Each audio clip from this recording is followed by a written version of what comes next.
আল্লাহর রাসূল সাল্লাল্লাহু আলাইহি ওয়াসাল্লামকে তার দাদা খাজা আব্দুল মুত্তালিব এই ছোট্ট নাতিকে নিয়ে ইহুদি ডাক্তারের দরবারে গেলেন। এবার যাইতে যাইতে অনেক সময় অতিবাহিত হয়ে গেল, রাত্রি হয়ে গেল, প্রায় 10টার কাছাকাছি বেজে গেল। মুসলমান বন্ধুরা আমার, আল্লাহর রাসূলের দাদা খাজা আব্দুল মুত্তালিব ইহুদির দরজার কাছে ডাক দেয়, হে ইহুদিরা, আমার নাতি মুহাম্মদকে তোমার দরবারে নিয়ে আসছি। আমার নাতি খুব অসুস্থতার মধ্যে আছে, একটু দয়া করে দরজাটা খুলে দাও। একবার দুইবার নয়, প্রায় দীর্ঘ 1 ঘন্টা পর্যন্ত খাজা আব্দুল মুত্তালিব বারবার ইহুদির দরজার পাশে দরজার মধ্যে বারবার ডাক দেয়, বারবার দরজার মধ্যে নক করে, কিন্তু ইহুদি দরজা খুলে না। অনেক রাত্র হয়ে গেল, কিন্তু ইহুদি দরজা খুলে না। কিতাবের মধ্যে লেখে, খাজা আব্দুল মুত্তালিব ডেকে বলে, নাতিরা চলো, আগামীকাল আবার সকালবেলা আসবো, এই ডাক্তারের কাছ থেকে তোমার জন্য ওষুধ নিয়ে তোমার চোখের মধ্যে লাগাবো, পরিপূর্ণ সুস্থ হয়ে যাবে। বারবার ডাক দিলেন, কিন্তু না না, যে আল্লাহর নবী বিশ্ব নবী রহমতে আলম নবীকে খাজা আব্দুল মুত্তালিব নিয়ে গেছে, দরজাটা খুলে না। কিতাবের মধ্যে আসছে, বারবার ডাক দেয়, কিন্তু ইহুদি দরজাটা খুলে না। শেষ পর্যায়ে যখন খাজা আব্দুল মুত্তালিব নবী মুহাম্মদকে যখন নিয়ে চলে আসবে, আল্লাহর পয়গম্বর বিশ্ব নবী রহমতে আলম নবী একেবারে নাবালক অবস্থায় ছোট্ট মানুষ ডেকে বলে, দাদা, যেহেতু আমরা চলে যাব, শেষবারের মতো আমাকে একটু যদি অনুমতি দাও। ও দাদা, আমি এই ইহুদির দরজার পাশে একটা মাত্র ডাক দিব, জোরে করেন আল্লাহু আকবার।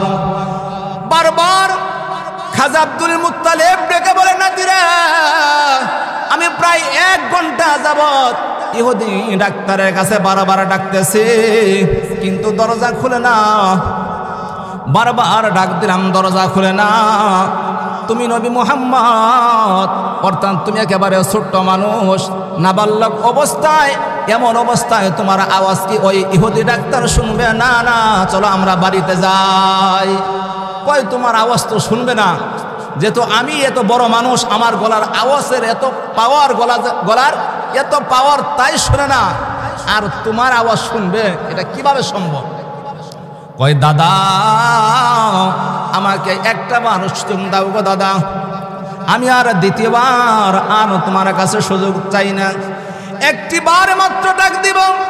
একবারের কালে যদি ইহুদি ডাক্তার দরজাটা খুলে দেয়, দিলই, আর যদি না দেয়, তারপর আমরা সরে যাব, কোনো আফসোস নাই। খাজা আব্দুল মুত্তালিব ডেকে বলে, নাতিরা, যা যা, তোকে অনুমতি দিয়ে দিলাম, শুধু একটাবার ডাক দিবি, আর দ্বিতীয়বার ডাক দিবি না। আল্লাহর রাসূল 8 বছরের সন্তান অথবা তার চেয়ে বয়স কম, এমন অবস্থার ভিতরে ইহুদির, এই সরো এদিকে,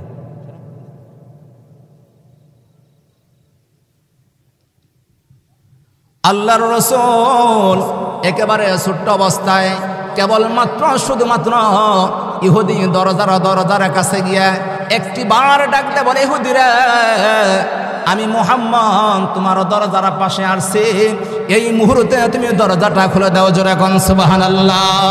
সিরাত কিতাবের মধ্যে লেখে, যেই খাজা আব্দুল মুত্তালিব দীর্ঘ সময় পর্যন্ত বারবার ডাকলেন, কিন্তু দরজা খুলে না। আল্লাহর রাসূল কেবলমাত্র শুধুমাত্র একটা ডাক দেওয়ার সাথে সাথে ইহুদি ওই মুহূর্তে দরজাটা খুলে দিয়েছে, সুবহানাল্লাহ। এবার ইহুদি ডেকে বলে, খাজা আব্দুল মুত্তালিব, কি জন্য বারবার ডাক দাও? তার কারণটা জানতে চাই, কি হয়েছে বলো। এবার খাজা আব্দুল মুত্তালিব ডেকে বলে, ইহুদিরা, ওই কথা বলার আগে তোমাকে আর একটা কথা বলতে হবে। কয়, কি কথা? আমি তোমাকে বারবার ডাকলাম, বারবার তোমার দরজার পাশে আমি ডাক দিলাম, কিন্তু তুমি তো দরজাটা খুললা না। আমার নাতি মুহাম্মদ কেবলমাত্র শুধুমাত্র একটা ডাক দিয়েছে, সাথে সাথে দরজাটা খুলে দিলে, আর কারণটা জানতে চাই, জোরে কোন সুবহানাল্লাহ। খাজা আব্দুল মুত্তালিব ডেকে বলে, তোমাকে এই মুহূর্তেই বলতে হবে কি জন্য দরজাটা খুললাম। ইহুদি ডাকতে বলে, খাজা, যখন আমাকে বারবার যখন ডাকতেছিলে, যখন বারবার ডাকতেছিলে, ওই সময় আমি তাওরাত কিতাব পড়তেছিলাম। তাওরাত কিতাবের ভিতরে মুহাম্মাদুর রাসূলুল্লাহর নামটা যে জায়গার মধ্যে আমি পেয়েছি, ওই জায়গাটার মধ্যে আমি বারবার চুমু দিতাম। আমার কাছে এত মজা লেগেছে, এত ভালো লেগেছে, আমি এই জন্য বারবার যখন তেলাওয়াত করি, আর তুমি বারবার দরজাটার মধ্যে যখন টোকা দিলা, আমাকে বারবার ডাকলা, আমার বিরক্ত লাগলো। এবার খাজা আব্দুল মুত্তালিব ডেকে বলে, আমার নাতি মুহাম্মদ তোমাকে একটা ডাক দিল, সাথে সাথে খুলে দিলা, কারণ তো বুঝলাম না। এবার ডেকে বলে, খাজা আব্দুল মুত্তালিব তুমি তো জানো না, তোমার নাতি মুহাম্মদ যখন আমাকে একটা মাত্র ডাক দিল, হঠাৎ করে গায়েবী আওয়াজ আসলো, হে ইহুদি ডাক্তার, যার নামটা তুমি তাওরাত কিতাবের মধ্যে বারবার তুমি পড়তেছ, এই লোকটা এই জায়গার ভিতরে দাঁড়িয়ে আছে, এই মুহূর্তে তুমি দরজাটা খুলে দাও। জোরে কোন সুবহানাল্লাহ।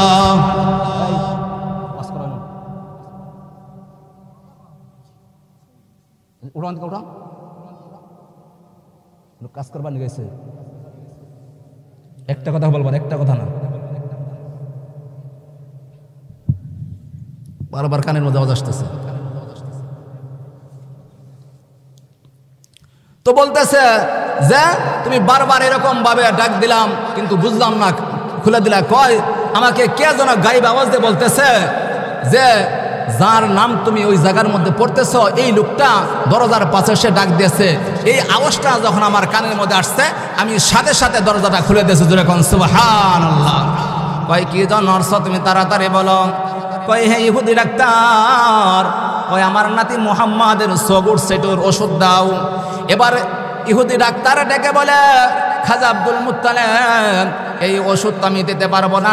কয় এটা সাধারণ কোনো ওষুধ আমার কাছে নাই। কই কিভাবে ভালো হবে? এবার ইহুদি ডাক্তার ডেকে বলে, হে খাজা, মহান মালিক রব্বুল আলামিন তোমার নাতির জবানের মধ্যে যে ওষুধ রেখে দিয়েছে, সাথে সাথে এই ওষুধ লাগালে সঙ্গে সঙ্গে ভালো হয়ে যাবে। জোরে কোন সুবহানাল্লাহ। খাজা আব্দুল মুত্তালিব ডেকে বলে, আমি তো বুঝলাম না আমার নাতির বিষয়ে তুমি কি বুঝাইতে চাও। এবার ডাকতে বলে, হে খাজা আব্দুল মুত্তালিব শুনো, রব্বুল আলামিন তোমার নাতির জবানের ভিতরে যেই লালা মুবারক রেখে দিয়েছে, ওই লালা মুবারক যদি চোখের মধ্যে লাগায়া দাও, সাথে সাথে তোমার নাতি ভালো হয়ে যাবে। জোরে কোন সুবহানাল্লাহ। দেখেন নবী আলাইহিস সালামের জবানের মধ্যে আল্লাহ তাআলা কেমন বরকত রেখে দিয়েছিলেন, কেমন বরকত যে নবীর লালা, নবীর থুতু চোখের মধ্যে লাগানোর সাথে সাথে আল্লাহ পাক রব্বুল আলামিন নবী আলাইহিস সালামকে এরকম সাথে সুস্থ করে দিয়েছেন। যেরকম সুবহানাল্লাহ। এই জন্য আল্লাহ পাক রব্বুল আলামিন বলেন যে আমি দুনিয়ার জমিনের ভিতরে আমার বান্দাদের জন্য আমার রসুলকে প্রেরণ করেছি একটা রহমত হিসেবে। সুবহানাল্লাহ, সুবহানাল্লাহ। তো যাই হোক, আমি আপনাদের সামনে পবিত্র কুরআনুল কারীম থেকে একখানা আয়াত তেলাওয়াত করেছি এবং নবী আলাইহিস সালামের হাদিস থেকে একটা হাদিসও তেলাওয়াত করেছি। যে কুরআনুল কারীমের আয়াত এবং নবী আলাইহিস সালামের হাদিসে পাঠ করেছি, এই আয়াত এবং হাদিসের ভিতরে দুটার ভিতরে আল্লাহ তাআলা এবং নবী আলাইহিস সালামও জানাই দিয়েছেন যে হে দুনিয়ার মানুষ, তোমরা আল্লাহ তাআলার কাছে চাও, তোমরা আল্লাহ পাক রব্বুল আলামিনের কাছে দোয়া করো। আল্লাহ তাআলা এই আয়াতের মধ্যে ওয়াদা করেছেন যে বান্দা যখন দোয়া করবে, আমার কাছে চাবে, আমি আল্লাহ রব্বুল আলামিন আমার এই বান্দার দোয়াটা কবুল করে নেব। যেরকম সুবহানাল্লাহ। আয়াত এবং হাদিসের ভিতরে আসছে যে দোয়া করো, দোয়া করলে আল্লাহ তাআলা কি করবে? কবুল করবে। দোয়ার মাধ্যমে আল্লাহ পাক রব্বুল আলামিন মানুষের বালা মুসিবত দূর করে দেয়। কথা বলেন ঠিক কিনা? দোয়ার মাধ্যমে আল্লাহ পাক রব্বুল আলামিন সন্তানের ভিতরে রহমত দান করে দেয়, সংসারের মধ্যে আল্লাহ তাআলা রহমত দান করে দেয়। দোয়া যারা বেশি বেশি করে আল্লাহ রব্বুল আলামিন এদের প্রতি একেবারে খাস রহমত নাযিল করে। দোয়া ছাড়া আল্লাহ তাআলার কাছে কিছুই হয় না। যে যত বেশি দোয়া করবে রব্বুল আলামিন তার মাকাম, তার সম্মান তত বাড়াই দেবে। যেরকম সুবহান। কারণ এই দুনিয়ার ভিতরে যে যত বেশি দোয়া করছে, আল্লাহ পাক রব্বুল আলামিন তাদের দোয়াকে অবশ্যই কবুল করে দিয়েছে। আমি আপনি যদি দোয়া করি, দোয়া কবুল হবে না? আওয়াজে বলেন কবুল হবে কিনা? আদম আলাইহিস সালাম দোয়া করেছে, একদিন, 2 দিন, 3 দিন নয়, 350 বছর পর্যন্ত লাগাতার দোয়া করছে। কয়শো বছর? তাফসীরের কিতাবের ভিতর আসছে আদম নবী 350 বছর পর্যন্ত লাগাতার দোয়া করছে। আমি আপনি একদিন দুই দিন দোয়া কইরাই নৈরাশ, কথা বলেন ঠিক কিনা? আমি আপনি যদি এক সপ্তাহ একটা দোয়া করি, দোয়া যদি কবুল না হয় আর মসজিদে যায় না, এরকম আছে না নাই? আর দোয়া করে না। আর আদম আলাইহিস সালাম 350 বছর দোয়া করেছে। 350 বছর আল্লাহ পাক রব্বুল আলামিন আদম আলাইহিস সালামের দোয়াকে কবুল করে নিয়েছে। জোরে বলেন আল্লাহু আকবার। 350 বছর নূহ আলাইহিস সালাম দোয়া করেছেন, ঈসা আলাইহিস সালাম দোয়া করেছেন, ইব্রাহিম আলাইহিস সালাম দোয়া করেছেন, এমনকি আমার আপনার নবী মুহাম্মদুর রাসূলুল্লাহ সাল্লাল্লাহু আলাইহি ওয়াসাল্লাম দোয়া করেছেন। জোরে কোন আল্লাহু আকবার। এজন্য আমরা যে যত বেশি দোয়া করব, আল্লাহ পাক রব্বুল আলামিন আমার আপনার দোয়াটা কবুল করে নেবে, মাকাম আল্লাহ পাক রব্বুল আলামিন বাড়াই দিবে। কিন্তু আজকে দেখা যায় আমরা দোয়া করি না, দোয়া না করে আমরা বিভিন্ন জায়গায় কি করি, এরকম দৌড়াদৌড়ি করি, কথা বলেন ঠিক কিনা? যদি কেউ কোনো মুসিবতের মধ্যে পড়ে যাওয়ার পরে কি করে, এরকম চেয়ারম্যানের কাছে যায়, মাতাব্বরের কাছে যায়, মেম্বারের কাছে যায়।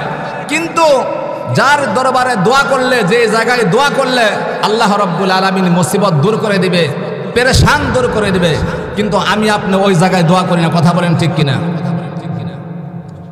আমি আপনি দোয়া করি না, কিন্তু এই দোয়া না করে আল্লাহ তাআলার কাছে না চেয়ে আমরা কই যাই? বিভিন্ন মাজারের মধ্যে যাই, কথা বলেন ঠিক কিনা? বিভিন্ন মাজারের কাছে গিয়া এরকম সন্তান চায়, ছেলে সন্তানের চাইতেছে, মেয়ে সন্তান চাইতেছে যে বাবা একটা সন্তান দান কর, এরকম আছে না নাই? কথা বলেন আছে না নাই? এই যে আর মাত্র কয়েকদিন ফাইলার মেলা বাকি আছে, কথা বলেন ঠিক কিনা? মুসলমান বন্ধুরা আমার, যারা আল্লাহ রাব্বুল আলামিনের কাছে না চেয়ে যারা বিভিন্ন মাজারের মধ্যে যাবে, ওই জায়গার মধ্যে গেলে কি পাওয়া যাবে? আওয়াজ না বলেন পাওয়া যাবে। আমাদের এই টাঙ্গাইল জেলার মধ্যেই এরকম পাহাড় অঞ্চলে কয়েকদিন পরে ফাইলার মেলা হবে, আছে না নাই? আওয়াজ না বলেন আছে না নাই? ওই ফাইলার মেলায় গিয়ে যদি আমি আপনার যদি চাই পাওয়া যাবে, কথা বলেন পাওয়া যাবে। ফাইলার মেলায় গিয়ে একবার নয়, দুইবার নয়, লক্ষ বার যদি আপনি ওই মাজারের কাছে গিয়ে চান, মহান মালিক তাকায় দেখে, বান্দা আমি তোকে সৃষ্টি করলাম, আমার কাছে না আছে। ওই ফাইলার মেলায় গিয়ে যদি একবার নয় কোটি বার চাওয়া হয়, তারপরে কিন্তু মালিক আপনার আশা পূরণ করবে না, কথা বলেন ঠিক কিনা? এরকম কয়েকদিন পর থেকে শুরু হয়ে যাবে যে না ফাইলার মেলায় যাইতে হবে। ওইখানে গিয়ে কি করে, এরকম ভাবে নারী পুরুষ একত্রে মিলা এরকম ভাবে অনেকেই গান গায় আর গাঞ্জা খায়, এরকম আছে না নাই? আওয়াজ বলেন আছে না নাই? কথা বলেন আছে না নাই? এরকম ভাবে নারী পুরুষ মিলা এরকম ভাবে তারা কি করতেছে, আর কয়েকদিন পরে যাবে এরকম গাঞ্জা খাবে, এরকম ভাবে তারা গাঞ্জা খাবে, নাচানাচি করবে, গান গাবে। ওইখানে গেলে, ওইখানে যদি আপনি চাই কোনো লাভ হবে? আপনি যদি মাজারে গিয়েও দৌড়ান, কোনো লাভ হবে না, কোনো লাভ হবে না, কোনো ফায়দা নাই। গান কয় যে খাইছে গাঞ্জা পাইছে মজা, আছে না নাই? আওয়াজ না বলেন আছে না নাই? কয় খাইছে গাঞ্জা পাইছে মজা, এমন মজা ধর্মেতে নাই, চলো সবাই ফাইলার মেলায় যাই, জোরে বলেন নাউজুবিল্লাহ। কয় খাইছে গাঞ্জা পাইছে মজা, এমন মজা ধর্মেতে নাই, চলো সবাই ফাইলার মেলায় যাই, জোরে কোন নাউজুবিল্লাহ। কিরমান কাতিবিন পাইবে যেদিন, আমি বলি কিরমান কাতিবিন পাইবে যেদিন, রোজ হাসরের দিন জুতা মাইরা বলবে জাহান্নামে ঢুক, আওয়াজটা বলেন ঠিক কিনা?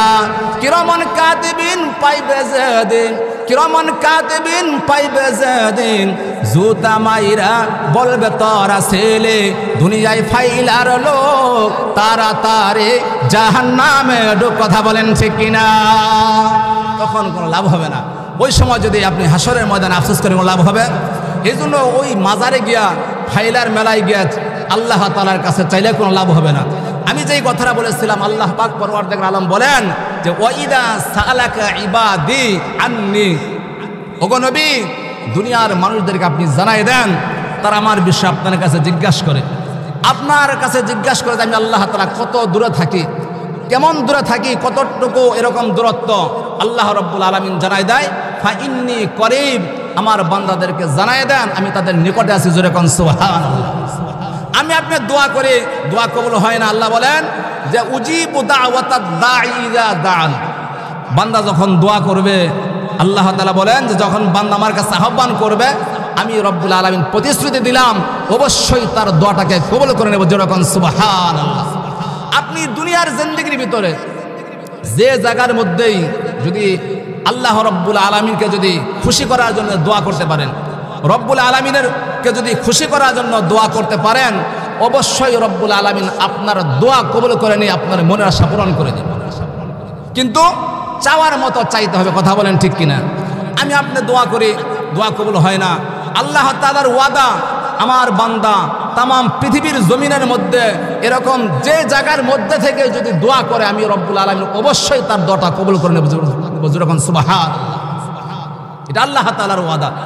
এমন কি একেবারে সমুদ্রের গভীর নিচেও যদি কেউ মাছের পেটের মধ্যেও যারা দোয়া করেছে, আল্লাহ পাক রব্বুল আলামিন তাদের দোয়াটাও কবুল করে নিয়েছে। সুবহানাল্লাহ, এটা আল্লাহ তাআলার ওয়াদা। কিন্তু আমি আপনি দোয়া করি না।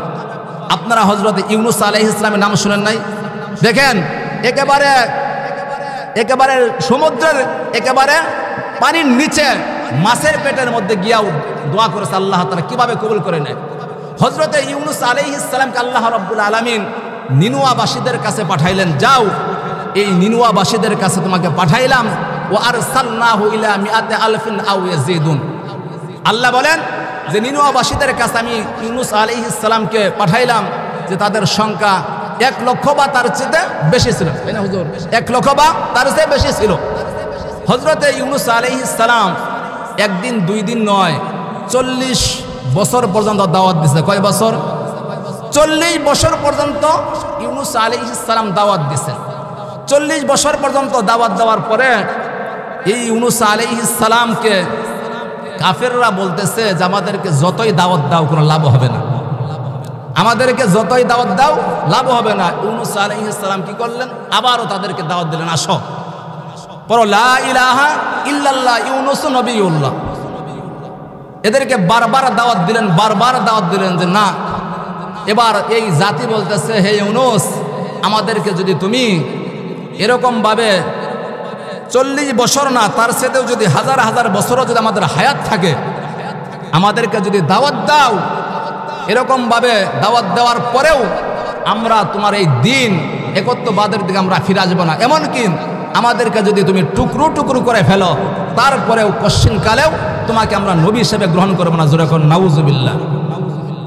মুসলমান বন্ধুরা আমার, তাফসীরের কিতাবের মধ্যে লেখে আল্লাহর নবী ইউনূস আলাইহিস সালাম 40 বছর পর্যন্ত মানুষদেরকে কালেমার দাওয়াত দিলেন। কালেমার দাওয়াত দেওয়ার পরে মানুষগুলো আরো বেশি রাগান্বিত হয়ে গেল। সব মানুষগুলো দেখে বলে, ইউনূস, আমাদেরকে তুমি যতই দাওয়াত দাও না কেন, আমরা তোমার ধর্মের দিকে ফিরে যাব না, তোমার দিকে আমরা কেউ ফিরে যাইতে পারি না, কারণ আমরা মূর্তি পূজা করি। আল্লাহর নবী ইউনূস আলাইহিস সালাম তাদেরকে বারবার দাওয়াত দিলেন না, তারা রব্বুল আলামিনের দিকে ফিরে আসে না। এক পর্যায়ে ইউনূস আলাইহিস সালামকে ডেকে বলল, যদি আমরা ওই দিন মানি, আল্লাহ রব্বুল আলামিনের দিকে ফিরে আসি, আমাদের কি লাভ? আর যদি আমরা দিন না মানে আমাদের জন্য কি ক্ষতি হবে, তুমি আমাদেরকে জানাইয়া দাও। আল্লাহর নবী ইউনূস আলাইহিস সালাম ডেকে বললেন, ও আমার উম্মতেরা, ও আমার ধর্মের, ও আমার এলাকার লোকেরা, যদি রব্বুল আলামিনের হুকুম তোমরা পালন করতে পারো, রব্বুল আলামিন তোমাদের জন্য জান্নাত দিয়া দেব, রব্বুল আলামিন তোমাদেরকে দুনিয়াতে শান্তির ব্যবস্থা করে দেব। আর যদি না মানে তাহলে আমাদের জন্য কি ক্ষতি? এবারে ডেকে বলে, ও আমার সম্প্রদায়ের লোকেরা, যদি তোমরা রব্বুল আলামিনের দিন যদি না মানো, রব্বুল আলামিনের দিকে ফিরে না আসো, আসমানের মালিক আল্লাহ তোমাদেরকে আযাব দিয়ে, গজব দিয়ে দুনিয়ার জিন্দেগির ভিতরে ধ্বংস করে দেব। জোরে কোন নাউজুবিল্লাহ। কই তোমাদেরকে আল্লাহ তাআলা ধ্বংস করে দেব? কই ওই আল্লাহ তাআলাকে জানায় দাও আমরা দিন মানব না, আমাদেরকে ধ্বংস করে দেওয়ার জন্য বলো। ইউনূস আলাইহিস সালামকে আল্লাহ রাব্বুল আলামিন জানাই দিলেন, ও ইউনূস নবী, আমার ওই বান্দাদেরকে জানায় দাও, আমি কয়েকদিন পরে তাদেরকে ধ্বংস করে দেব। আল্লাহর নবী ইউনূস আলাইহিস সালাম তাদেরকে যখন কথাটা জানাই দিলেন, তাফসীরের কিতাবের মধ্যে লেখে এরকমভাবে কথাটা জানাই দেওয়ার পরে ইউনূস আলাইহিস সালাম ওই এলাকা থেকে চলে গেলেন। আল্লাহ রাব্বুল আলামিন নির্দিষ্ট কয়েকদিন পরে নির্দিষ্ট দিন একটা শাস্তির জন্য আল্লাহ তাআলা প্রস্তুত নিতেছেন। হঠাৎ করে ওই সম্প্রদায়ের মানুষগুলো তাকায় দেখে আর উপায় নাই, আর উপায় নাই, রব্বুল আলামিন আসমান থেকে তাদের জন্য আযাব দিতেছে। ওই মানুষগুলো বারবার যখন এরকম আযাবের অবস্থাটা যখন বুঝতে পারলো, এলাকার সব মানুষগুলো একত্রিত হইয়া মহান মালিকের দরবারে কান্দে বলে, বুঝতে পারি নাই এই মুহূর্তে আমাদের আযাবকে এই মুহূর্তে তুমি সরাই দাও। জোরে কান সুবহানাল্লাহ। আল্লাহ রাব্বুল আলামিন জানাই দেয়, ও আমার বান্দা বান্দিরা রে, এই জায়গার ভিতরেও যখন এই মহা মুসিবতের মধ্যে পড়ে যখন আমি রব্বুল আলামিনের কাছে তোমরা সাহায্য চেয়েছো, আমার রহমতের আশা করেছো, আমি রব্বুল আলামিন এই মুহূর্তেও আমার এই বান্দাদের থেকে অর্থাৎ তোমাদের থেকে সাথে সাথে আযাব সরাই দিলাম। জোরে কান সুবহানাল্লাহ। ইউনূস আলাইহিস সালাম যখন দেখলেন ওই এলাকার ভিতরে আর আযাব নাই, আযাবটা সরে গেছে, আর ওই যুগের নিয়ম ছিল কেউ যদি মিথ্যা কথা বলে সাথে সাথে জবাই করে দেওয়া। ইউনূস আলাইহিস সালাম চিন্তা করলেন, হায়রে, যেহেতু আমার সম্প্রদায়কে আমি জানাই দিয়েছি, আমার সম্প্রদায়ের কাছে আযাব আসে নাই, তারা আমাকে মেরে ফেলবে। আল্লাহর নবী ইউনূস আলাইহিস সালাম ওই এলাকা ছেড়ে যখন রওনা করলেন, আর এই দিকে সহযাত্রীরা ইউনূস আলাইহিস সালামকে খোঁজাখুঁজি করলে কিন্তু পায় নাই। ইউনূস আলাইহিস সালাম এই চিন্তা করলেন, আমি যদি ওই জায়গার মধ্যে যে আমাকে তারা মেরে ফেলবে, এই চিন্তা ফিকির করতে করতে আল্লাহর নবী ইউনূস আলাইহিস সালাম এবার যখন একটা নৌকার মধ্যে যখন উঠলেন, নৌকার মধ্যে ওঠার পর এই নৌকাটা যখন সমুদ্রের মাঝখানের মধ্যে যখন চলে গেল, এই নৌকা সামনেও যায় না পিছনেও যায় না, এরকম হঠাৎ করে সমুদ্রের মাঝখানে ওই নৌকাটা আল্লাহ তাআলার কুদরতে আটকে গেল। জোরে কোন সুবহানাল্লাহ। পিছনেও যায় না, নৌকা সমুদ্রের মাঝখানে এরকম বালুর স্তরের মতো আটকে গেল। আর ওই যুগে নিয়ম ছিল, কেউ যদি কোনো পলাতক আসামি তার মালিকের হুকুম ছাড়া কোনো নৌকার মধ্যে ওঠে, আর সাথে সাথে এই নৌকাটা ওই জায়গার মধ্যে আটকে যায়, ওই এলাকার মধ্যে অর্থাৎ ওই নৌকার মধ্যে যতগুলো মানুষ ছিল সব মানুষগুলো বলা বলি শুরু করে দিয়েছে, হাইরে, আমাদের নৌকার মধ্যে যে এই মানুষটা উঠেছে, মনে হয় এই মানুষটা কেউ না কেউ পলাতক আসামি আছে, এই লোকটার কারণে এই জায়গার মধ্যে নৌকাটা আটকে গেল। এবার কি করা হয় কয় লটারি দাও, লটারি দিলে নামটা উঠে আসবে। সর্বপ্রথম যখন লটারি দেওয়া হলো, এই প্রথমবারে আল্লাহর নবী ইউনূস আলাইহিস সালামের নাম সর্বপ্রথম উঠে গেল। জোরে কোন সুবহানাল্লাহ। কয় না, এত সুন্দর মানুষ, এত সুন্দর চেহারাওয়ালা মানুষ কোনোদিন আসামি হতে পারে না। কয় আমাদের লটারির মধ্যে ভুল আছেন। কয় আরেকবার লটারি দাও। দ্বিতীয়বার লটারি দেওয়া হলো। তাফসীরের কিতাবের মধ্যে নাকি দ্বিতীয়বার আল্লাহর নবী ইউনূস আলাইহিস সালামের নাম আসলো। কয় না, মনে হয় আমাদের ভুল হয়েছে। এবার তৃতীয়বার আবারও যখন লটারি দেওয়া হয়, এই তৃতীয়বারের সময়ও আল্লাহর নবী ইউনূস আলাইহিস সালামের নাম ওই জায়গার মধ্যে উঠে গেল। জোরে কোন সুবহানাল্লাহ। মানুষগুলো চিন্তা করে, হাইরে, তিনবার আমরা লটারি দিলাম, তিনবারই এই লোকটার নাম আসলো। মানুষগুলো আল্লাহর নবী ইউনূস আলাইহিস সালামকে চিনতে পারে নাই, কিন্তু আল্লাহর নবী ইউনূস আলাইহিস সালাম মনে মনে চিন্তা করতেছে, হাইরে, আমি আমার মালিকের হুকুম ছাড়া তো আমি এই জায়গার মধ্যে চলে আসছি, কারণ মালিকের কাছে তো আমি দোয়া করি নাই, মালিকের কাছে জানাই নাই, মালিকের কাছে জিজ্ঞাসা না করে আমি নৌকার মধ্যে উঠে অন্য এলাকায় যাইতেছি। এরকম বারবার যখন আমার এরকম নৌকার মধ্যে লটারি দেওয়া হবে, বারবার আমার নাম আসবে, আর আমার কারণে মানুষগুলো কষ্টের মধ্যে পতিত হবে। এই চিন্তা ফিকির করতে করতে আল্লাহর নবী ইউনূস আলাইহিস সালাম এই নৌকা থেকে সমুদ্রের মধ্যে সাথে সাথে যখন লাফ দিয়ে বললেন, আল্লাহ রাব্বুল আলামিন একটা মাছকে বললেন, মাছটা যাও। আমার নবী ইউনূস এই জায়গার মধ্যে লাফ দিয়ে পড়েছে, সাথে সাথে ওই মাছটা আল্লাহর নবী ইউনূস আলাইহিস সালামকে পেটের মধ্যে নিয়ে নিলেন। জোরে কোন সুবহানাল্লাহ। আল্লাহর নবী ইউনূস আলাইহিস সালাম যখন বুঝতে পারলেন যে আমি এরকমভাবে মাছের পেটের মধ্যে আছি, এবার আল্লাহর নবী ইউনূস আলাইহিস সালাম মনে মনে চিন্তা করলেন, হায়রে, আমার মালিকের হুকুম অমান্য করে আমি এই জায়গার মধ্যে আসছি, এটা আমার ঠিক হয় নাই। ওই অন্ধকারের মধ্যে পড়ে ফানাদা ফিজ যুলুমাতি আল্লা ইলাহা ইল্লা আনতা সুবহানাকা ইন্নী কুনতু মিনাজ জালিমিন। আল্লাহর নবী ইউনূস আলাইহিস সালাম যখন এই অন্ধকারের মধ্যে পড়ে, মাছের পেটের মধ্যে পড়ে, যখন রব্বুল আলামিনের কাছে দোয়া করলেন, ফরিয়াদ করলেন, আল্লাহ আল্লাহ ইলাহা ইল্লা আনতা, রব্বুল আলামিন তুমি ছাড়া তো আর কেউ নাই। সমুদ্রের মধ্যে যেই মাছ ইউনূস আলাইহিস সালামকে খেয়ে ফেলেছিল, ওই মাছের পেটের মধ্যেও ঢোকে আল্লাহর নবী আল্লাহ তাআলার কাছে দোয়া করে, আল্লাহ ইলাহা ইল্লা আনতা, আল্লাহ তুমি ছাড়া তো আর কেউ নাই। এই অন্ধকারের মধ্যে আমি পড়ে আছি, রব্বুল আলামিন তুমি তো পবিত্র, রব্বুল আলামিন মিনাজ জালিমিন, আমি তো অপরাধী, আমি তো তোমার কাছে না বলে এরকম ভাবে চলে আসছি, রব্বুল আলামিন আমাকে তুমি মুক্তি দিয়ে দাও। আল্লাহর নবী ইউনূস আলাইহিস সালাম রব্বুল আলামিনের কাছে যখন বারবার দোয়া করলেন, আল্লাহ তাআলা জানায় দেয়, ইউনূস এই সমুদ্রের মধ্যে মাছের পেটের মধ্যে থেকেও আমি রব্বুল আলামিনের দরবারে দোয়া করেছ, আমি রব্বুল আলামিন ওই মাছকে হুকুম দিয়ে দিলাম, মাছ আমার এই বান্দা ইউনূস, আমার নবী ইউনূসকে সাথে সাথে মুক্তি দিয়ে দাও। জোরে কোন সুবহানাল্লাহ। রব্বুল আলামিন জানায় দেয় শুধু ইউনূস আলাইহিস সালামের কথা নয়, তামাম পৃথিবীর ভিতরে যে মানুষগুলো আল্লাহ তাআলার কাছে দোয়া করবে, রব্বুল আলামিনের কাছে যখন বারবার যাবে, ওয়া ইদা সাআলাকা ইবাদি আন্নী ফাইন্নী করিব, আল্লাহ বলেন উজিবু দাওয়াতাদ দাঈ ইযা দাআন, আমার বান্দারা যখন আমার কাছে দোয়া করবে, আমি রব্বুল আলামিন অবশ্যই অবশ্যই তাদের দোয়াটা কবুল করে নেব। যেরকম সুবহানাল্লাহ। আল্লাহ তাআলার ওয়াদা, আপনি যখন রব্বুল আলামিনকে ডাকবেন, আল্লাহ তাআলা কাছে যখন চাইবেন, দোয়া করবেন, আল্লাহ তাআলা অবশ্যই দোয়াটা কবুল করে নেবেন। কিন্তু আমরা চাই না, কথা বলেন ঠিক কিনা? চাওয়ার মতো যদি মানুষ চায়, আল্লাহ কি ফিরাই দেয়? কথা বলেন, আল্লাহ কি ফিরাই দেবে? চাওয়ার মতো চাইতে হবে।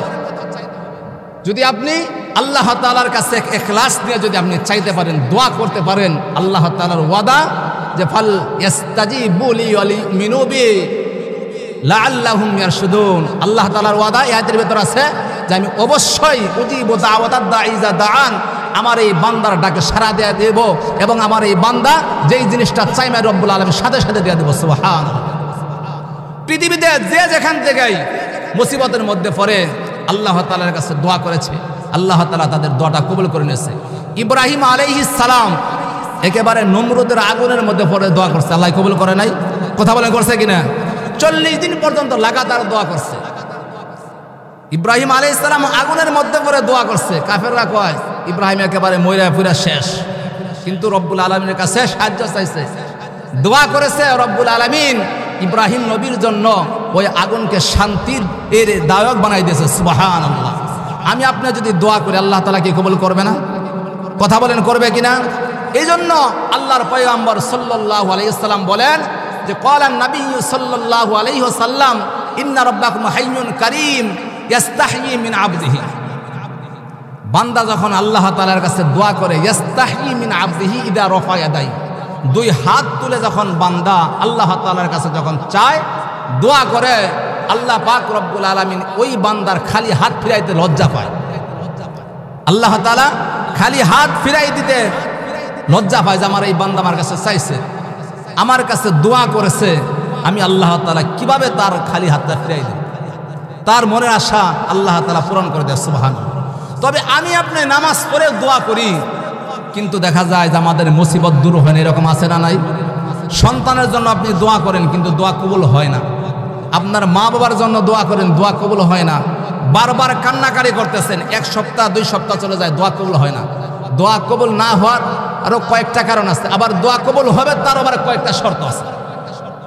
আপনার দোয়া অবশ্যই কবুল হবে, সর্বপ্রথম একটা কাজ করতে হবে, সেটা হলো কিতাবের ভিতরে লেখে যে আপনি যখন দোয়া করবেন, দোয়া করার আগে কিছু নেক আমল করতে হবে। যখন আপনি নেক আমল করে আল্লাহ তাআলার কাছে চাইবেন, অবশ্যই আল্লাহ তাআলা আপনার দোয়াটা কবুল করে নেবেন। 2 রাকাত নামাজ পড়লেন, অথবা আপনি এরকমভাবে কিছু দান খয়রাত করলেন, যেমন আজকে আমাদের এই কবরস্থানের উদ্যোগে যে মাহফিল, যারা দুনিয়া থেকে বিদায় নিয়েছে, এই মা বাবার জন্য দোয়া করবেন, মা বাবার জন্য দান খয়রাত করবেন। তখন আপনি কি করবেন? দোয়া করবেন, আল্লাহ তাআলা অবশ্যই আপনার দোয়াটা কবুল করে নেবেন। কোরআন পড়ে দোয়া করবেন। এমনকি যারা কোরআন পড়তে পারেন না, নবী আলাইহিস সালামের প্রতি সাল্লাল্লাহু আলাইহি ওয়াসাল্লাম এতটুক পরেও যদি আপনি দোয়া করেন, আল্লাহ রাব্বুল আলামিন অবশ্যই আপনার দোয়াটা কবুল করে নেবে, যেরকম সুবহান। কিন্তু আমি আপনি তো নেক আমল করতেই চাই না। দেখেন, দরুদ পড়তে ওযু লাগে না, দরুদ পড়তে ওযু লাগে না, গোসল লাগে না। আপনি রাস্তাতে যাইতেছেন, যদি আপনি একটা বার নবী আলাইহিস সালামের প্রতি যদি দরুদ পড়তে পারেন, কয়বার? একবার সাল্লাল্লাহু আলাইহি ওয়াসাল্লাম, শুধু একবার দরুদ পড়লেন, এর দ্বারা আল্লাহ তাআলা আপনার 10টা গুনাহ মাফ করে দেবেন। আল্লাহ তাআলা 10 বার আপনার প্রতি রহমত নাযিল করে দিবেন। হাদিসের ভিতর আছে, আপনি একবার দরুদ পাঠ করবেন, একজন ফেরেশতাকে আল্লাহ তাআলা এমনভাবে তৈরি করে রাখছে, তাম পৃথিবীর ভিতরে যতগুলো মাখলুকাত আছে, মাখলুকাতের কান আছে, আর ওই ফেরেশতাকে আল্লাহ এমনভাবে তৈরি করে রাখছেন, ওই ফেরেশতার ওই পরিমাণ কান আছে। তাম পৃথিবীর জমিনের মধ্যে থেকে যখন কোনো মানুষ একবার হলেও দরুদ পড়ে, সাথে সাথে আল্লাহ পাক রব্বুল আলামিন ওই ফেরেশতার মাধ্যমে নবী আলাইহিস সালামের কাছে প্রেরণ করে দেন যে, ও নবী, অমুক দেশের, অমুক জেলার, অমুক এলাকার, অমুক উম্মত আপনার প্রতি একবার হলেও দরুদ পড়েছে। নবী আলাইহিস সালাম তখন খুশি হয়, আপনার জন্য দোয়া করে, যেরকম সুবহান। যারা দুনিয়া থেকে বিদায় নিয়েছে তাদের জন্য বেশি বেশি দরুদ শরীফ পড়ে দোয়া করবে। দরুদের কি পরিমাণ ফজিলত, কথায় কথা আসে কি পরিমাণ ফজিলত দরুদ শরীফের। দেখেন যে হযরতে আল্লাহর ওলি, আল্লাহর এক বুজুর্গ মানুষ এরকমভাবে শেখ শিবলি রহমাতুল্লাহ আলাইহি হজে গেছে। তো এই শেখ শিবলি রহমাতুল্লাহ আলাইহি হজে যাওয়ার পর এবার তাকায় দেখে যে একজন যুবক কাবা ঘরে যে তোয়াবের যে একটা নির্ধারিত দোয়া আছে, এই দোয়া বাদ দিয়ে উনি দরুদ শরীফ পড়তেছে। তো এই শেখ শিবলি রহমাতুল্লাহ আলাইহি এই যুবককে ডেকে বললেন, যুবক, তোমার কি দরুদ শরীফ এইটা বাদ দিয়ে, অর্থাৎ এই কাবার যে তোয়াবের যে একটা দোয়া আছে, এই দোয়া কি মুখস্থ নাই? তো যুবকটা ডেকে বললেন যে, হুজুর, অবশ্যই আমার মুখস্থ আছে। কয়, তাহলে তুমি দরুদ শরীফ পড়ো। দরুদ পড়তেছ কারণ কি? কয়, দরুদের ভিতরে যেই পরিমাণ আমি ফজিলত পাইছি, অন্য কোন দোয়ার ভিতরে আমি পাই নাই। জোরে কোন সুবহানাল্লাহ। কয়, কেমন ফজিলত আমাকে একটু শোনাও। যুবকটা ডেকে বলে, আল্লাহর ওলি, আমি কয়েক বছর আগে আমার বাবাকে নিয়ে আমি হজ করার জন্য আসতেছিলাম। লম্বা ঘটনা কিতাবের মধ্যে একটা সংক্ষিপ্ত করে বলি। এই যুবকটা ডেকে বলে, আল্লাহর ওলি গো, আমি কয়েক বছর আগে আমার বাবাকে নিয়ে হজ করার জন্য আসতেছিলাম। হঠাৎ করে যখন বাগদাদ শহরের মধ্যে যখন পৌঁছে গেলাম, এখান থেকে শুরু হয়ে আমার বাবার জ্বর আসলো। বেশ আরো কিছু দূর আমি যখন পৌঁছে যাই একটা জঙ্গলের ভিতরে, তাকায়া দেখি আমার বাবার যেই জ্বরটা দিনের বেলা আসছিল, হঠাৎ করে রাত্রির মধ্যে জ্বরটারও এরকম বেড়ে গেল। শুধু তাই নয়, আল্লাহ তাআলার কি কুদরত, ওই জঙ্গলের ভিতরে যেখানে মানুষ নাই, একমাত্র আমি আমার বাবা ছাড়া আর কেউ, দুনিয়ার কোনো মানুষ নাই, দুনিয়ার কেউ জানে না। ওই জায়গার মধ্যে আসার পর আমার বাবা দুনিয়া থেকে বিদায় নিল। জোরে কন্যা সুবহানাল্লাহ। ওই জায়গার ভিতরে আসার পর আমার বাবা দুনিয়া থেকে বিদায় নিল। আমি তো কারণ কিছুই বুঝলাম না। কয়, হুজুর, আল্লাহর ওলি গো, কয় শুধু তাই নয়, আমার বাবা হজ করার জন্য যখন আসতেছিল, যখন আমার বাবা এই জঙ্গলের মধ্যে মারা গেল, আমি তাকায়া দেখি আমার বাবার চেহারাটা একেবারে শুকুরের চেহারা হয়ে গেছে। শুকুরের যেমন চেহারা, আমার বাবার চেহারাটা হুবহু ওই রকম হয়ে গেছে। জোরে কন নাউজুবিল্লাহ। আমি চিন্তায় পড়ে গেলাম, আমার বাবা হজ করার জন্য যাচ্ছে, এই কথা যদি মানুষ জানে যে আমার বাবা মারা গেছে, আমার বাবার চেহারাটা শুকুরের চেহারা হয়ে গেছে, মানুষ কি বলবে? এরকম সমাজের ভিতরে বলা বলে শুরু করবে, আমার বাবার টাকার হয়তো হালাল টাকা না হারাম টাকা, হয়তো আমার বাবার বদামল আছে, এই জন্য চেহারা তেমন হয়ে গেছে। এই যুবকটা চিন্তায় পড়ে গেলেন, এরকম ভাবে অস্থিরের মধ্যে পড়ে গেলেন। যুবকটা রেখে বলে, শুধু তাই নয়, ওই জঙ্গলের মধ্যে এই দৃশ্য দেখে আমি আর নিজেকে নিয়ন্ত্রণে রাখতে পারলাম না। আমি ঘুমের ঘরে চলে গেলাম। আল্লাহ তাআলার কি কুদরত, আল্লাহ পাকের কি ইচ্ছা। কয় হঠাৎ করে ঘুমের ঘরে স্বপ্নে দেখি সুন্দর জুব্বা পরনেওয়ালা, পাগড়ি পরনেওয়ালা এমন একজন লোক এসে আমার বাবার চেহারার মধ্যে হাত রাখলেন, মাথার মধ্যে হাত রাখলেন। হাত রাখার সাথে সাথে আমার বাবার চেহারাটা একেবারে পূর্ণিমা চাঁদের মতো উজ্জ্বল হয়ে গেল। যেরকম সুবহানাল্লাহ। আমি অবাক হয়ে গেলাম, যেই বাবার চেহারাটা শুকুরের চেহারা হয়ে গেছে, কালো হয়ে গেছে, আমার বাবার চেহারা এত সুন্দর হয়ে গেছে, আমি আনন্দিত হয়ে গেলাম। এই লোকটা কে? এই লোকটা হঠাৎ করে জায়গার মধ্যে কে বাসলো, কেনই বাসলো, তার বা কি পড়েছে, আমি চিন্তায় পড়ে গেলাম। এই লোকটা যখন চলে যাবে আমি হঠাৎ করে তার এরকমভাবে টেনে ধরলাম, আপনার কি পরিচয়, আপনার একটু পরিচয়টা আমাকে জানায় যান। এই জঙ্গলের ভিতরে আমার বাবা মারা গেছে, কেউ জানে না, দুনিয়ার কোনো মানুষ জানে না, দুনিয়ার কোনো মাখলুকাতও জানে না। আপনার কি পরিচয়, আপনি কিভাবে জানলেন আমার বাবা মারা গেছে? যুবকটা ডেকে বলে, যুবকটাকে এই জুব্বা পরনেওয়ালা, পাগড়ি পরনেওয়ালা লোকটা ডেকে বলে, হে যুবক, তুমি তো চিনো না, তুমি তো বুঝতে পারো নাই আমি কে। আমি হলাম আখির জামানার পয়গম্বর মুহাম্মদুর রাসূলুল্লাহ, তোমার বাবার কাছে চলে আসছি। জোরে কোন সুবহানাল্লাহ। এই কথাটা যখন আল্লাহর রাসূল বললেন, আমি আর অস্থির হয়ে গেলাম, হাই রে, আমার নবী জায়গার মধ্যে কিভাবে সংবাদটা জানলো। এবার আল্লাহর নবীকে আমি জিজ্ঞাসা করলাম, আপনি কিভাবে জানলেন? আল্লাহর নবী ডেকে বলে, যুবক, তোমার বাবা প্রতিদিন 200 বার করে দরুদ শরীফ পাঠ করছে। কয় শতবার? আওয়াজ দেয়া বলেন, কয় শতবার? হ্যাঁ যুবক, তোমার বাবা প্রতিদিন 200 বার করে দরুদ শরীফ পাঠ করেছে। রব্বুল আলামিন একজন ফেরেশতা নিযুক্ত করে রেখেছিলেন। এই ফেরেশতা প্রতিদিন দরুদ আমলটা আমার রওজার পাশে নিয়ে যাইতেন। আজকে ফেরেশতা ঠিকই চলে গেছে, কিন্তু এই দরুদের আমল, এই দরুদের হাদিয়া আমার কাছে যায় নাই। আমি জিজ্ঞেস করলাম, ফেরেশতা কি হলো, আমার ওই অমুক উম্মতের হাদিয়াটা কোথায়? কয়, নবীজি, ওই উম্মত আর দুনিয়াতে নাই, ওই উম্মত ইন্তেকাল করছে। কয়, শুধু তাই নয়, শুধু তাই নয়, ওই উম্মতের চেহারাটা একেবারে কালো হইয়া শুকুরের চেহারা হয়ে গেছে। এই কথাটা যখন এই ফেরেশতা আমাকে জানাইলো, আমি নবী যারা থাকতে পারি নাই, আমি এই জন্য তোমার বাবার কাছে চলে আসছি। ও যুবক, শুনে রাখো, এই জঙ্গলের ভিতরে যদিও কোনো মানুষ নাই, কেউ জানে না, আমি নবী জানাই গেলাম তোমার বাবার জানাজা নামাজ পড়ার জন্য আগামীকাল সকালবেলা লক্ষ লক্ষ মানুষ এই জায়গায় একত্রিত হয়ে যাবে। জোরে কোন সুবহানাল্লাহ। যুবকটা ডেকে বলে, আল্লাহর নবী হঠাৎ করে চলে গেল, ঘুম আমার ভেঙে গেল, আর থাকতে পারলাম না। নবী আলাইহিস সালাম যেভাবে মাকে বলে গেছেন, হুবহু যখন ফজর নামাজটা আদায় করলাম, চতুর্দিক দিয়ে তাকায় দেখি কয় একজন দুইজন নয়, লক্ষ লক্ষ মানুষ আমার বাবার জানাজার নামাজ পড়ার জন্য একত্র হয়ে গেছে। সুবহানাল্লাহ। আমি লোকদেরকে জিজ্ঞেস করলাম, কি ব্যাপার, আপনাদেরকে কে সংবাদ দিয়েছে এই জায়গার মধ্যে, আপনাদেরকে কে জানাই দিয়েছে?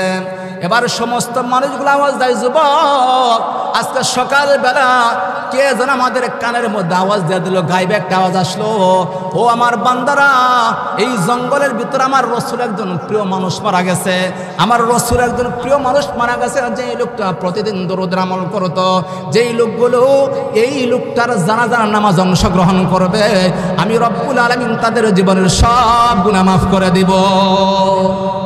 এই কথা যখন আমাদের কানের মধ্যে আসছে, আমরা আর থাকতে পারি নাই, আমরা আর থাকতে পারি নাই। এই জন্য আমরা তোমার বাবার জানাজার নামাজটা পড়ার জন্য আসছি। এবার যুবকটা ডেকে বলে, আল্লাহর ওলি, যেই দিন থেকে এই আমলটা আমি করি, ওই দিন থেকে রব্বুল আলামিন আমার সব মুসিবত দূর করে দেয়। জোরে কোন সুবহানাল্লাহ। এই জন্য নবী আলাইহিস সালামের প্রতি যারা বেশি বেশি দরুদ শরীফ পাঠ করবেন, আল্লাহ পাক রব্বুল আলামিন তাদের প্রতি রহমত নাযিল করে দিবেন। তো আমি যেই কথাটা বলতেছিলাম, যে এই দোয়া করার আগ দিয়ে কি করতে হবে? ইস্তেগফার করতে হবে, নেক আমল করতে হবে, দরুদ শরীফ পাঠ করতে হবে। যদি আপনি দরুদ শরীফের আমল করেও আল্লাহ তাআলার কাছে দোয়া করেন, আল্লাহ রাব্বুল আলামিন অবশ্যই আপনার দোয়াটা কবুল করে নেবেন। জোরে কোন সুবহানাল্লাহ। দ্বিতীয় নাম্বার শর্ত, আপনি যখনই দোয়া করবেন, যখনই আপনি দোয়া করবেন, পড়বেন আস্তাগফিরুল্লাহ। পারবেন না? পড়বেন আস্তাগফিরুল্লাহ যখনই দোয়া করবেন। তো এই আস্তাগফিরুল্লাহর এত ফজিলত, যখন বান্দা আল্লাহ তাআলার কাছে দোয়া করে, দোয়া করার আগ দিয়ে যখন তওবা করে, আল্লাহ রাব্বুল আলামিন এত খুশি হয়, এই বান্দার দোয়াটা সাথে সাথে কবুল করে নেয় সুবহানাল্লাহ। এই জন্য আমি আপনাকে বেশি বেশি দরুদ পাঠ করতে পারবো না? কথা বলেন পারবো কিনা? বেশি বেশি দরুদ পড়বো, আস্তাগফিরুল্লাহ পড়বো, আর আল্লাহ তাআলার কাছে বেশি বেশি দোয়া করব। আল্লাহ পাক রব্বুল আলামিন যেন আমাদের সকলকেই এই কথাগুলোর উপর আমল করার জন্য তৌফিক দান করেন। সকলে বলে আমিন। আখিরি দাওয়ান আলহামদুলিল্লাহি রাব্বিল আলামিন। তো যেহেতু আমাদের আজকের এই মাহফিলের শ্রদ্ধাভাজন সভাপতি আমাদের সম্মানিত ইমাম সাহেব হুজুর এখানে বসে আছেন, হুজুর যেহেতু আমাদের মাঝে চলে আসছেন, এই জন্য হুজুর কিছু সময় কথা বলবেন, তারপর আমরা আমাদের বাকি মেহমানগুলো নিয়ে আসবো। যেই সমস্ত ভাইরা এদিক সেদিক ঘোরাফেরা করতেছেন, বিশেষ করে যারা রাস্তায় ঘোরাফেরা করতেছেন, মেহেরবানি করে আপনারা সকলেই এই প্যান্ডেলের নিচে বসে যান, সকলেই প্যান্ডেলের নিচে বসে যান।